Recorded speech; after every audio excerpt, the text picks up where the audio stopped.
Isang mapagpalang umaga po muli sa bawat isa natin at ito po ay may pribileyo na mag-utayon, makapangaral po ng salita ng Panginoon sa ating short devotion.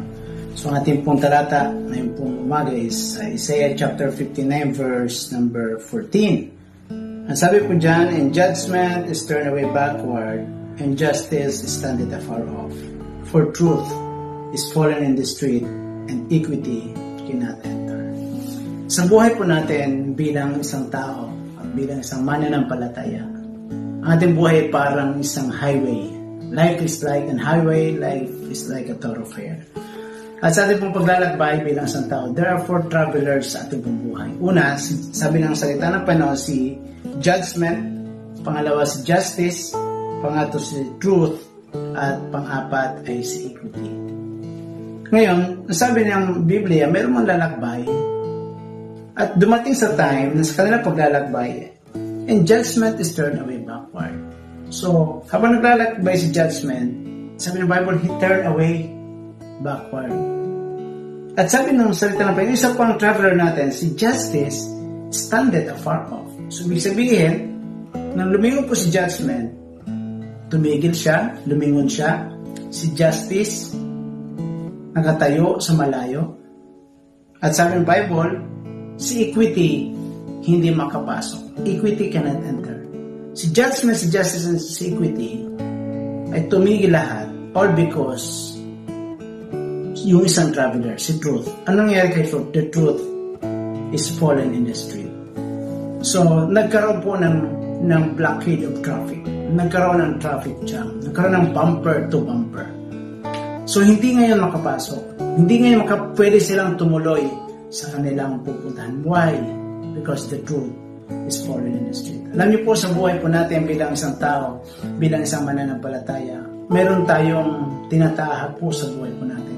Pag napansin po natin sa ating pong paglalakbay bilang isang tao, bilang isang Kristiyano, pag napansin natin ang katotohanan ay nalaglag, hindi pwedeng tumuloy tayo sa ating paglalakbay.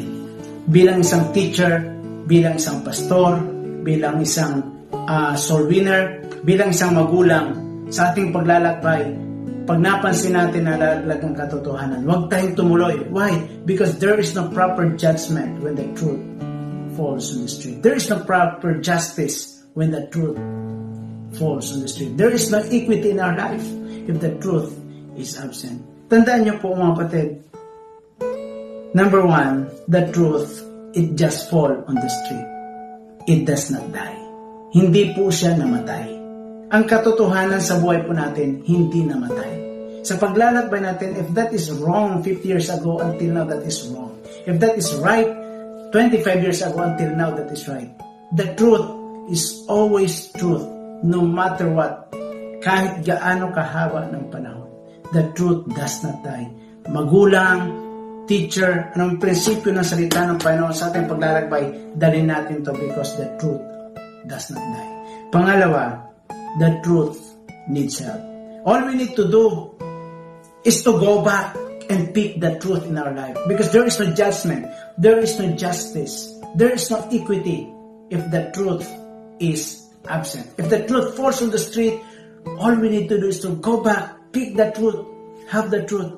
This truth, let us have the truth because number 3, the truth is the way. The one who says, I am the way, is the one who says, I am the truth and I am the life. The Lord Jesus Christ in our life, mga kapatid, in John 14:6, siya yung daan, siya yung katotohanan, siya yung buhay.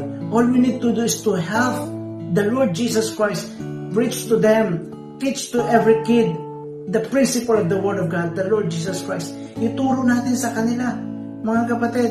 Tulungan natin ang katotohanan, tulungan natin ang Panginoon, tulungan natin ang salita ng Diyos na ito ay may pangaral sa sangkatauhan. Hindi siya namatay, hindi namatay ang katotohanan, hindi namatay ang katotohanan. Yan ay ang Diyos ni Abraham, ni Isaac, ni Jacob, ng mga apostol, hanggang ngayon sila pa rin.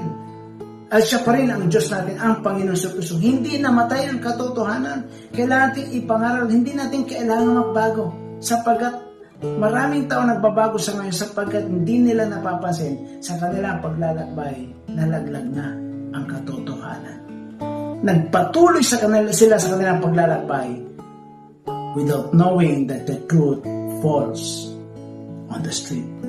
Mga kapatid, the truth needs help. Have the truth. Let us speak of the truth. Tulungan natin ang katotohanan sapagat hindi siya namatay.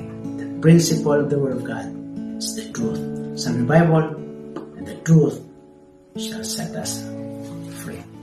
And the Lord found grace po sa bawat isa atin as we share the truth of the Word of God. Let's pray.